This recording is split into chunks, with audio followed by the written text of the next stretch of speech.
सत्यव्रत शास्त्री जी, आपसे ही शुरुआत करती हूं। राव इंद्रजीत सिंह आखिर किसको कह रहे हैं जयचंद? इशारा किस तरफ है? देखिए, किसी भी राजनेता का अपनी राजनीतिक पार्टी में हार और जीत की समीक्षा का एक सतत चलने वाली प्रक्रिया है।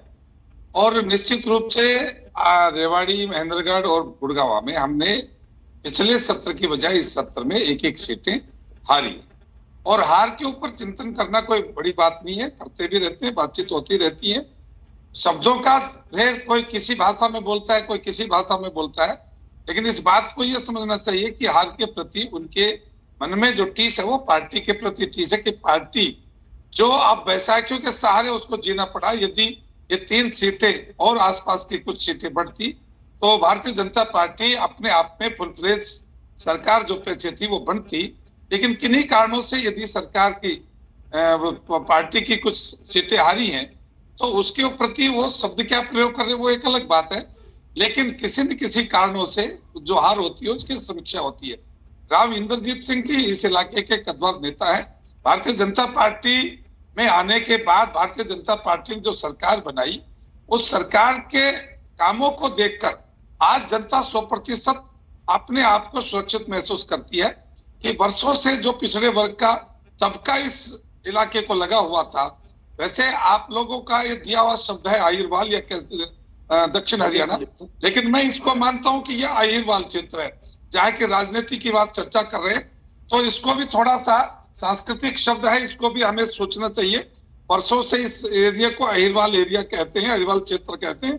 लेकिन किन्हीं कारणों से यदि मीडिया के अंदर भी और राजनीतिक लोगों के अंदर भी यदि ये दक्षिण हरियाणा शब्द आया है तो उसके पीछे कोई कारण हो सकता है। लेकिन मैं आपसे विनम्र निवेदन करूंगा कि मीडिया के लोगों, इसकी एक सांस्कृतिक पहचान इस इलाके की है जिसको अहिरवाल कहते हैं। लेकिन आपने बताया नहीं सत्यव्रत शास्त्री जी कि राव इंद्रजीत सिंह किसकी तरफ इशारा कर रहे हैं, वो किसको कह रहे हैं, जयचंद किसको बता रहे हैं, क्यों बगावती सुर दिखा रहे हैं, अपने बार बार अपनों के खिलाफ ही बोल रहे हैं?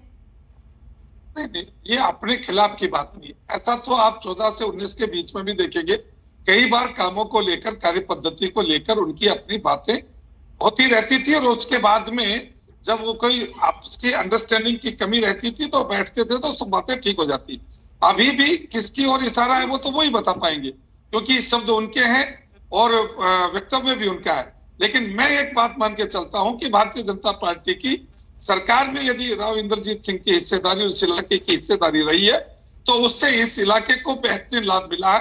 चाहे पानी की बात हो, चाहे रोड और सड़क की बात हो, चाहे यहाँ विश्वविद्यालयों की बात हो, मेडिकल सुविधाओं की बात हो, मेडिकल कॉलेज की बात हो, हब की बात हो, या इंफ्रास्ट्रक्चर के लिए जो जनसाधारण की सुविधाएं हैं कॉलेज के रूप में या रोड के रूप में, इन तमाम चीजों में हरियाणा की पिछली सरकारों से बेहतरीन परफॉर्मेंस इस इलाके ने अपना वोट देकर जो भारतीय जनता पार्टी को सत्ता में हिस्सेदारी की थी उससे हरियाणा का यह हिस्सा जिसको हम अहिरवाल कहते हैं वो बेहतरीन खुश है। उसमें योगदान राव इंद्रजीत सिंह का भी है, उसमें योगदान भारतीय जनता पार्टी का भी है, उसकी नीति, नेता और नीयत का भी है, जिसके कारण से यह सब संभव हो पाया।